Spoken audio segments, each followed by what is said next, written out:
Welcome to the channel. You're with Reverend Dr. J.W. Morrison, Theologist, New South Wales, Australia. We're going to talk on reciprocation, relationship reciprocation, and how to balance your relationship. And I did a couple of talks on Ephesians 4 about infantile character that hasn't matured, and I'm going to continue on from there in this talk. We are on the move. I'm exercising, so I do ask for you to forgive me the background noise. And so we read in Ephesians 4:14 that we would no longer be immature like children.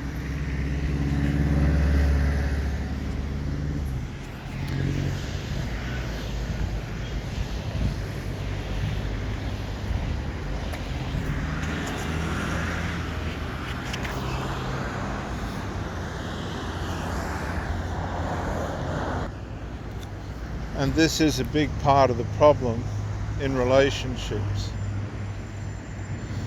We do not mature deep within our core, and the carnal nature knows how to use our deficiencies against us in different psychological ways in which it can penetrate and infiltrate the good intentions of our mind. Now, when you're in a relationship and it ends up being a toxic person, or let me use it in a kinder way, immature person, you'll find that at the start, like a child in a freshly out of classroom into a playground, they run around excited and willing to play in the relationship as best they can. But as the relationship wears on, like a child in the playground, they start to tire. And this is where the trouble starts, because their immaturity of character begins to undermine their original intention, which was to have a strong and healthy relationship. See, the enemy of the toxic person, the immature person, is themselves. And you have to be aware of this as you're navigating your relationship. What happens to a lot of people that end up with these degenerate means they degenerate. They can't continue to generate the commitment and the input. They fall away. The Bible speaks about people falling away from Christ, etc. These people can't generate the assets, the internal assets, relationship assets that they need for their part of the relationship to be an asset. Their assets aren't there. They start to fail, and they start to lose their reciprocating abilities. You see, anybody can start well, but there'll always be cracks appear early in a person that's not going to make it. And you have to be aware of these flaws. Now, immaturity tosses people and blows them about in all sorts of directions psychologically. They can be manic one minute, depressive the next, in close one minute, far away the next, reciprocating one minute, uncooperative the next. And all these different toing and throwing psychologically as you're trying to navigate these people can be be presented in a way in which you think, through self-examination and through words shared and conversation, that the problem might be you.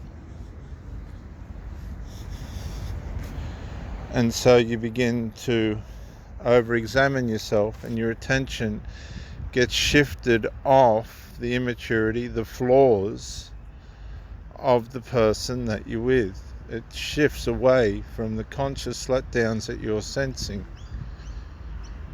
in the relationship from the person that you're with. And now you sense a lack of reciprocation. The reciprocation's not there. But you're also being conditioned, slowly conditioned, to put up with the toing and froing and being tossed around with all the changing emotions and changing arrangements. And you begin to wake up, and it says we will not be influenced when people try to trick us with lies. So clever they sound like the truth. And you begin to wake up, you begin to see things that just are not making sense relative to a relationship. You can see that the emotional way in which this relationship's being navigated is not twofold. The emotions are just not flowing the way they were at the start of the relationship, and this is puzzling. You begin to be tossed and blown about, and that causes you concern.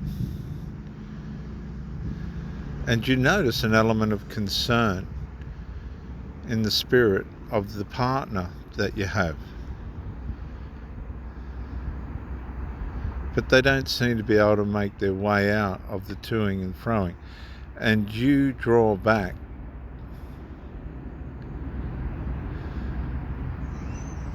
to do an appraisal on yourself, to do a diagnosis on what's happening in the relationship. And you ask for some resolve in some of the areas of concern. You notice the person's pulling back, then pushing in, and then all of a sudden you find yourself stuck in a corner. There's been a matter of triangulation. There's a person now, third person in the relationship, and they're trying to trick you with lies so clever they sound like the truth. Guess what that is, viewers? Guess what that is for the toxic person? Their delusion. Triangulation in a relationship, to be justified, has to be founded on some kind of delusion, and you have to buy into the delusion for it to be justified. If you don't buy the delusion, then you haven't been tricked. And the lies which seem so clever and sound like the truth are seen for what they are. Just flat out, blatant, nasty lies. And instead of the relationship being in a situation where the truth is being spoken in love, it's now founded on a lie so clever, a lie that appears to sound like the truth, as the scripture says, that has now trickled over and influenced the person that you're with, and the whole relationship covertly shifts. Now, because of the delusion of the triangulation, you can't, you're restricted. You put on restriction. This is what they do. They begin to punish. You're restricted. You can't see that person as much. And they're spending time with the influencer, the one in trickery and lies. They've bought into a delusion. The person that you're with is so weak and slighted and influenced. And you're watching this, you're watching them buy this delusion. And you're asking for resolve, but the resolve isn't there. There's a stubbornness. There's just a flat out, the engine's stopped. And you're like a bird in a cage without a perch, being visited by your partner, and then away they go again, and you're just stuck in this cage.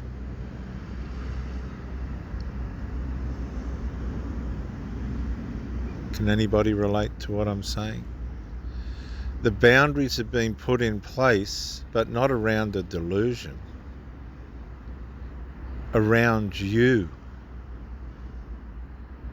You're now covertly being punished. When you met the partner, they said they weren't worthy, but now you're not worthy. You're not worthy to sleep in my bed. Oh no, you're not worthy. And you're not buying the lies that are so cleverly constructed they sound like the truth. And you're not being influenced and tossed and blown about by all these different lies. You're trying to speak the truth in love. Please help me. Please, let's resolve this problem. Oh, no, no, no. And the influencer won't have it because they're trying to break you. But what they don't realize is you've seen all this before.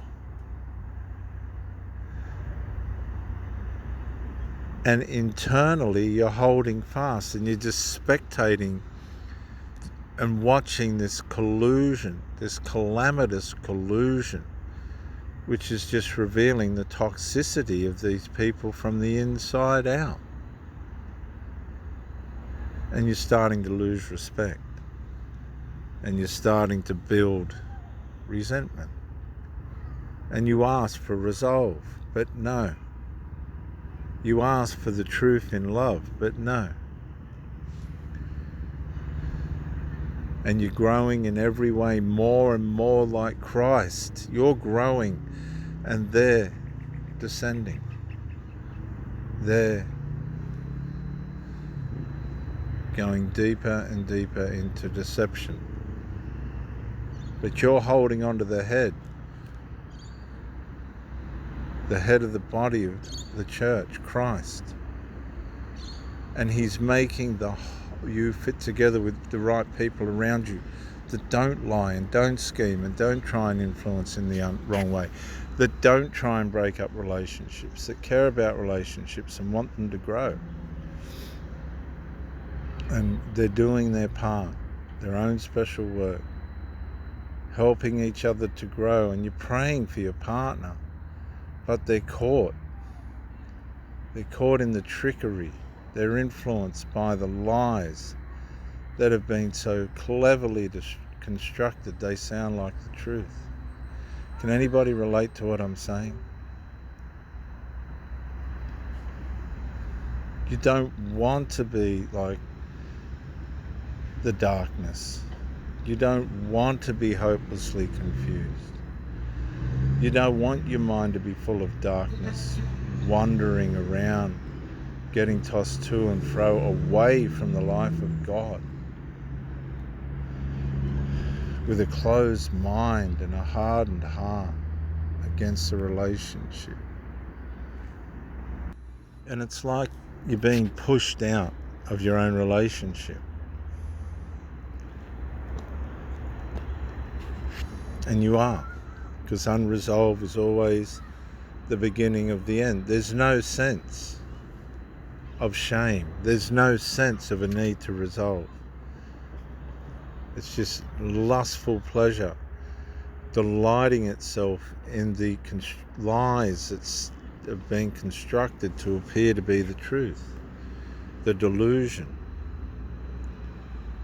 And now the relationship turns into impurity, and it goes beyond triangulation into an emotional affair. There's an outside influence now. And everything's becoming impure, and you're starting to get a terrible taste in your mouth. And you're starting to realize something just isn't. There is just something not right. It's all become impure. The sex has gotten lustful and disrespectful.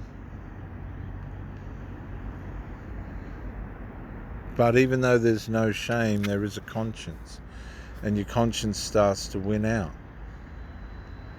And then you get set up. You get demasculinized in the spirit, but not in real life. It's all, again, part of the delusion, trying to make you look weak. And you're watching these people just go deeper and deeper and deeper into their delusion. And this happens to people every day. But some people don't come out of the delusion of these masters of lies. And remember, Satan is the father of lies. And you realize who's behind it, and you think to yourself, how can I continue to love this person? And then they set you up with a false concerto on how to fix the problem. And it just doesn't make sense, because it's not of sense.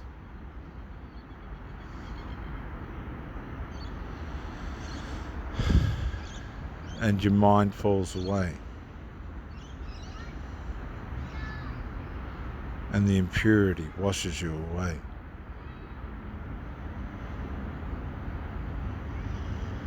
And you give in. You go into a reverse discard.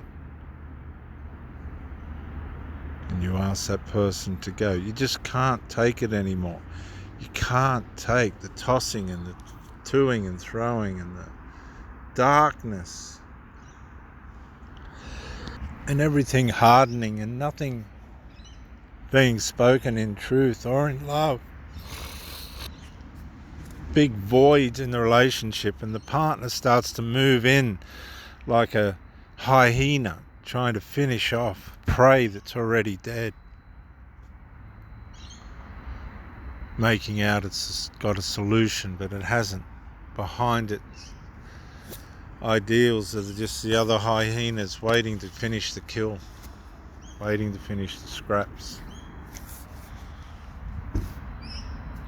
But you're a wake up.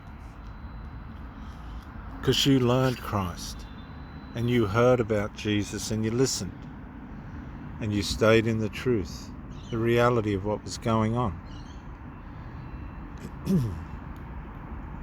And you threw off your old sinful nature and your former way of life, which is corrupted by lust and deception.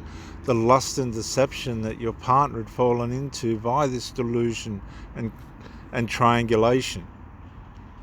The toxicity now had just been so obvious. Everything was coming together. You now have realized that you're being regarded as the problem and have been the problem all along to these people, but it was never your delusion. It was theirs, and you held on to Christ. You didn't fall for the corruption and the lust and the deception. Instead, you let the Spirit renew your thoughts and your attitudes, and you put on the new nature, created to be like God, truly righteous and holy. You didn't tell lies, and you didn't run around telling people lies. You didn't do a smear campaign or anything like that, but you were on the end of one. You just didn't know. The smear campaign was taking place all along. And you didn't sin by letting anger control you. Oh, you were resentful. You had to end it. You were angry for a moment. You had to end it. But you didn't let the sun go down while you were still angry.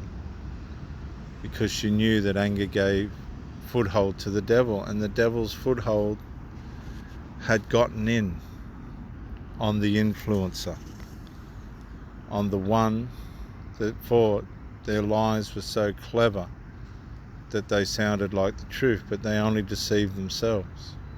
They only corrupted themselves.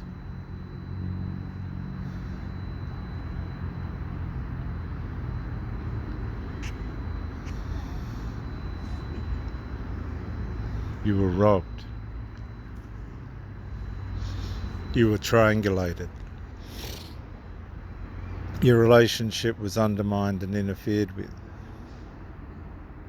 And you had to sit there and watch it, micro-incrementally, be pulled apart by covert dark triad, toxified character and attitude. And you watched your partner trying to navigate it so desperately, and they just couldn't do it. You cannot juggle light and dark.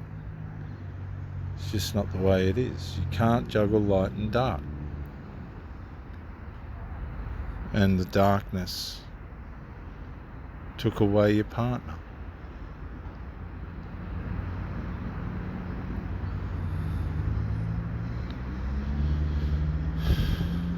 Reverend Dr. J.W. Morrison, theologist. Bye for now.